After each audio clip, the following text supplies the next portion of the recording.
তো বন্ধুরা, আজকে আমি আবার আপনাদের কাছে এক নতুন রেসিপি নিয়ে চলে এসেছি। আশা করি আপনারা সবাই ভালো আছেন।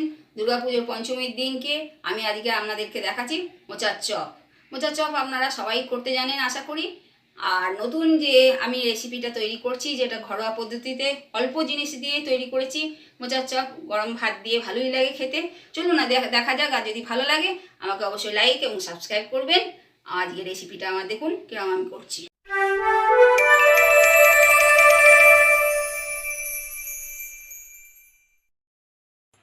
মোচা জল ছড়িয়ে রেখে দিয়েছি। এতে লাগছে নুন, চিনি, বেসন, সর্ষের তেল, আর এখানে জিরে আর শুকনো লঙ্কা ভাজতে দিয়েছি। কটা আলু সেদ্ধ করতে দিয়েছি কুকারে, ঢাকা খুলে রাখলাম। এটা আমি ততক্ষণ মেখে নিই, কড়াটা ছাড়িয়ে ফেলি। দেখুন সুন্দর সেদ্ধ হয়ে গেছে। দিয়ে আমি চপটা তৈরি করে আপনাদের দেখাচ্ছি। একটু জল জলে ভাবছিল, এটাকে পুরো নিগড়ে নিয়েছি। এই যে ভাজা মশলাটা পেস্ট করে নিয়েছি, এটা এতে দিয়ে দিলাম। একটু ঝাল ঝাল হবে, দিয়ে দিলাম।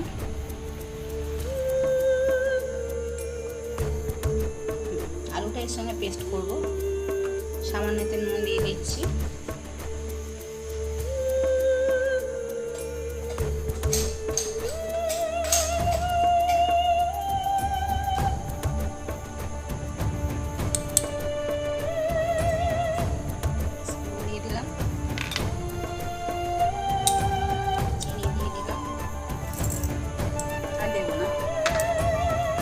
ঝালঝালই ভাল লাগবে।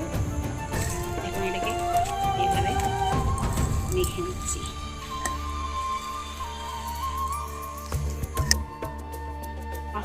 মাখাটা আমার পুরো হয়ে গেছে। একটু আদা ঘষে দিলাম এতে একটু সর্ষের তেল দিলাম, ঠিক এতটুকুনি তেল দিলাম এতে।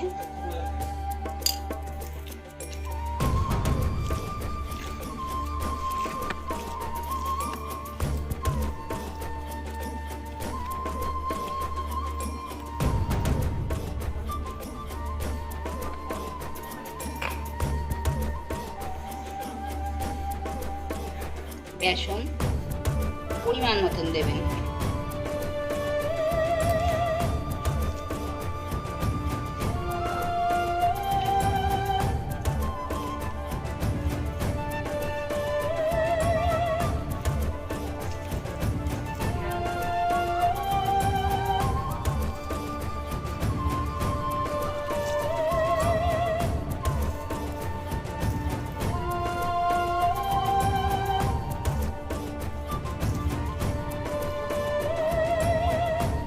দেখুন মাখা পুরো হয়ে গেছে। আমি গ্যাসটা অন করি।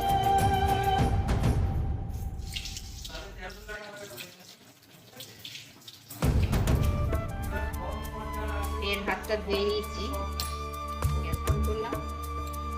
দেখো গ্যাসটা অন করলাম।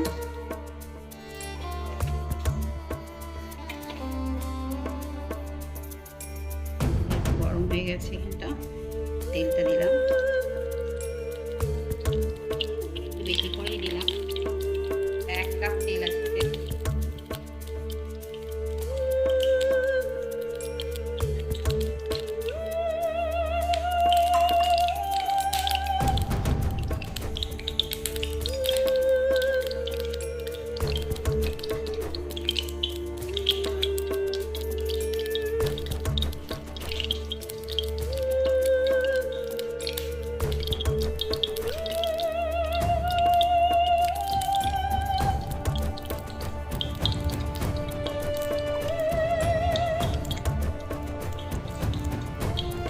একটু তেল লাগিয়ে নিলাম। এরকম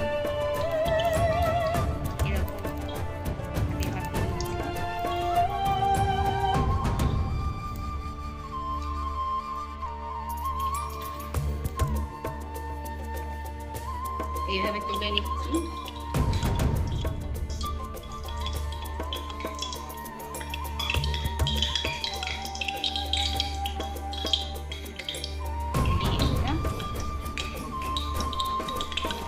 হবে, যেহেতু ফেনা কাটছে।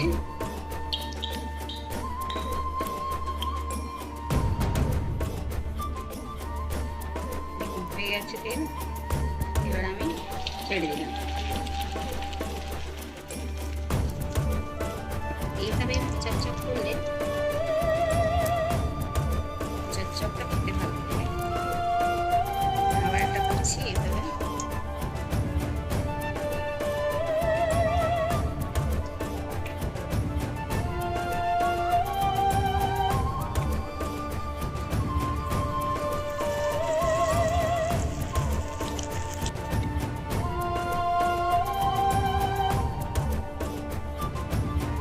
দেখুন ভাজা হয়ে গেছে, তুলে নিচ্ছি।